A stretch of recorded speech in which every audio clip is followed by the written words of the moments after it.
Hari ini kita bisa saksikan penjara lebih baik daripada di luar penjara. Orang-orang mulia ada di penjara, di luar penjara adalah mereka yang buruk. Betul tidak Bapak Ibu? Sekarang penjara makin lama makin besar, masjid makin lama makin kecil. Bahkan bahaya, masjid dipenuhi oleh orang-orang yang ahli maksiat. Karena yang mereka cari bukan surga, yang mereka cari adalah dunia. Ada tidak sedikit masjid yang dipegang oleh para preman Bapak Ibu.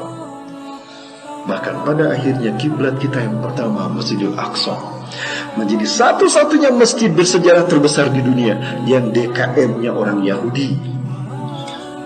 Kami lihat Yahudi Pak yang menjaga Masjidil Aqsa, yang mengatur siapa yang harus sholat di sana. Cuma imamnya dari umat Islam, kan mereka tidak sholat. Andaikan mereka sholat, mungkin mereka jadi imamnya. Ini nasib kita pada akhirnya Bapak Ibu. Pada akhirnya seperti ini yang terjadi. Laki-laki menikah dengan laki-laki, perempuan menikah dengan perempuan. Nah inilah fase kematian. Matinya nilai-nilai kemanusiaan. Manusia memangsa manusia. Pembunuhan nyaris terjadi di mana-mana. Al-Haraj kata Rasulullah. Jadi kiamat yang kedua, antuhzan al-amal, antuqbah al-qawl wa tuhzan al-amal. Ingatlah dari tanda kiamat akan terjadi perkataan buruk muncul di mana-mana. Bukan hanya ulama yang dicaci maki, bukan hanya Rasulullah, Allah mereka nistakan. Belum lama kita masih mendengar bagaimana Rasulullah dihinakan dengan karikatur di Perancis, sebuah majalah yang memang dari dulu mereka fenomenal dengan keburukan mereka, menghina Rasulullah SAW. Ya Bapak Ibu kata Allah. Ya. Manusia menyia-nyiakan kesempatan untuk mengumpulkan amal baik demi perbekalan hidup di akhirat. Ya. Dan yang ketiga, ala inna min asrati sa'ah an tutslan masnah fala yujadu ahadun man yughayyiruha. Ingatlah dari tanda kiamat akan terjadi adalah dibacanya masnah dan susah ditemukan orang yang bisa merubahnya. Famal masnah ya Rasulullah. Apa itu masnah ya Rasulullah? Ma kutiba siwa kitab Allah. Segala sesuatu yang dicatat, ditulis lalu dibaca selain daripada kitab Allah. Jujur Bapak Ibu, mana yang paling sering kita baca? Mana yang sering kita genggam? Gadget apa mushaf Quran? Yang ini apa yang ini? Yang kiri ya? Nah inilah masnah. Dan susah ditemukan orang yang merubahnya, karena memang manusia milenial tergantung kepada gadget itu. Beginilah cara musuh-musuh Islam dan Dajjal menciptakan sistem ketergantungan manusia pada dunia. Maka ketika Allah menghilangkan teknologi, jatuh ini tidak bernilai. Hilang nyawa separuh hidup manusia akhir zaman. Manusia milenial membutuhkan teknologi. Teknologi menjadi separuh nyawa mereka. Ketika hilang teknologi, sema'atum ila ma bada'atum, sema'atum ila ma bada'atum, kata Rasulullah SAW. Kalian akan kembali ke zaman kalian datang pertama kali. Kalian akan kembali tanpa teknologi. Maka manusia kehilangan separuh nyawanya. Galau Bapak Ibu, habis kuota mati gaya. Betul? Habis kuota mati gaya. Maka di saat itulah Dajjal muncul dengan sihirnya menggantikan teknologi. Maka di saat itulah berbondong-bondong manusia menjadi pengikut Dajjal. Dan yang paling banyak mengikutinya adalah kaum wanita. Ya, yang paling banyak tampil di sini dan seronok bahkan nyaris tidak berpakaian, kaum wanita kan. Subhanallah. Inilah kehancuran umat akhir zaman.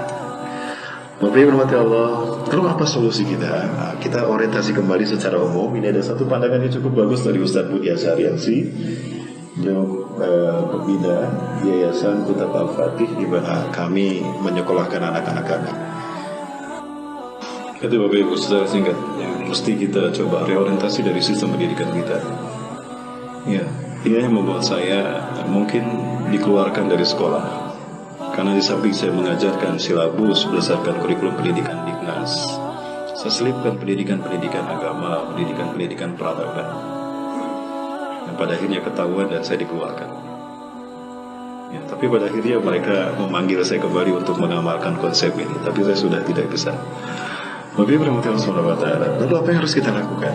Ada satu pandangan yang baik, yang bagus dari seorang ulama madzhab, Imam Malik bin Anas rahimahullah. Di dalam kitabnya Al-Muwatta', beliau mengatakan, "Lan tasuha amru hadhihi al-ummah illa bima saluha awwaluha. Umat akhir zaman ini tidak akan bisa dibereskan melainkan dengan cara bagaimana umat yang terdahulu dibereskan. Kalau kita komparasikan Bapak Ibu, masih ada waktu? Saya minta waktu 10 menit lagi boleh? Gimana, lanjut Bapak Ibu? Lanjut. Ya, terima kasih Bapak Ibu. Baik Pak, 2 jam ya. Saya tagih Pak 2 jam. 2 jam Bapak Ibu nggak boleh keluar dulu. Tunggu di sini 2 jam. Baik, Bapak Ibu Allah Subhanahu wa taala. Ada 4 indikator setidaknya. Ada 4 indikator masyarakat Arab jahiliyah disebut jahiliyah. Yang pertama, inhirafuhum anit tauhid, menyimpangnya mereka dari tauhid. Islam yang fitrah mereka sudah hilang, luntur, bahkan mereka menyembah berhala. Ya, paganisme berhadapan pada mereka. Yang kedua, ad-dunya ibtighauhum, orientasi hidup masyarakat Arab mereka adalah dunia, dunia dan dunia. Sehingga prinsipnya itu adalah kerja, kerja, kerja, bukan ibadah, ibadah, ibadah. Salah saya bicara apa? Keceletot ya. Kalau kerja kan untuk cari dunia, kalau ibadah untuk cari akhirat. Yang ketiga, intisyarul ma'asi, maksiat di mana-mana, bahkan zina dilakukan oleh anak-anak kecil, bahkan anak berzina dengan ibunya. Yang keempat, al-ikhtilaf wal iftiraq bainal ummah, bainan nas, perselisihan dan perpecahan di tengah-tengah umat. Umat berpecah, umat berseberangan hanya berbeda pendapat saja. Bahkan penjara penuh dengan orang-orang karena perbedaan pendapat dan perbedaan pendapatan. Pendapat dan pendapatan. 4 indikator jahiliyah ini ada tidak hari ini? Ada tidak hari ini Bapak Ibu? Manusia menyimpang dari tauhid, terjadi tidak? Terjadi. Ad-dunya ibtighauhum, orientasi hidup kita, orientasi hidup umat manusia akhir zaman ini, dunia dan dunia. Terjadi tidak? Maksiat di mana-mana terjadi. Perpecahan di tengah-tengah umat Islam terjadi. Jadi 4 indikator jahiliyah ada hari ini. Berarti kita jahiliyah. Hari ini kita kembali jahiliyah. Betul apa yang disampaikan Rasulullah SAW. Badal Islamu gariban wa sayaudu gariban kama bada. Fatuban lil ghuraba. Islam datang pada saat itu asing di tengah-tengah manusia, padahal fitrah mereka adalah Islam. Suatu saat kita bahas 2 jam. Kenapa harus Islam Bapak Ibu? Saya butuh 2 jam untuk membuktikan kenapa harus Islam agama kita. Luar biasa dahsyat.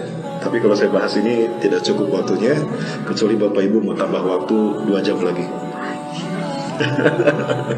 Baik. Nah, maka apa yang harus kita lakukan? Ketika Islam datang asing dan akan kembali asing, nah hari ini kita tinggal menjiplak saja. Kurikulumnya sudah ada, Quran dan Sunnah. Ada sirah nabawiyah. Apa yang kurang? Bukankah Rasulullah itu teladan bagi kita? Dalam segala aspek, bahkan dalam berumah tangga pun Rasulullah teladan terbaik. Ibu-ibu, saya tanya sama ibu-ibu, kalau Rasulullah istrinya berapa? Berapa Bu? 11. Ada yang bilang 9, ada yang bilang 11, ada yang bilang 12. Kalau ibu istri yang keberapa? Istri pertama Bu ya. Kalau pertama belum istri berarti Bang. Pak, baru iswan. 1 itu iswan, 2 istu, 3 baru istri. 1, 2, 3 kan. Iswan, istu, istri. Gitu ya Bu. Dalam hal berumah tangga saja Rasulullah menjadi teladan. Kenapa Rasulullah istrinya lebih daripada 4 Bu? Kenapa harus 9 atau 11 istri Rasulullah SAW? Nah, ini yang menjadi kesempatan musuh-musuh Islam menghina Rasulullah. Allah perintahkan min khasaisi Rasul, dari kekhususan para nabi, kekhususan Rasulullah SAW. Kenapa beliau diperbolehkan menikah dengan 11 istri? Karena 11 istri beliau adalah tipe semua wanita di seluruh dunia. Apapun tipe kaum wanita di dunia itu ada pada 11 istrinya. Tipe pencemburu ada, tipe orang yang pendiam ada, tipe orang yang aktif ada, tipe pengajar ada. Apapun tipe seorang istri, Rasulullah tetap menjadi teladan suami terbaik. Nah, ini luar biasanya Rasulullah SAW. Nah, kalau kita nggak bisa, jadi cukup aja lah. Kalau nggak kuat 4, 1. Tapi itu poin khiftum, jika kalian takut. Takut satu saja. Jadi yang satu itu penakut katanya, kata orang Arab. Saya juga baru satu, Bu. Baru satu ya. Baik, Allah. Baik, seperti apa kurikulum membangun peradaban yang diajarkan Rasulullah SAW? Barangkali ini Bapak Ibu sekalian kita lihat tayangan yang satu ini. Jangan kemana-mana, tetap bersama saya setelah satu ini Bapak Ibu.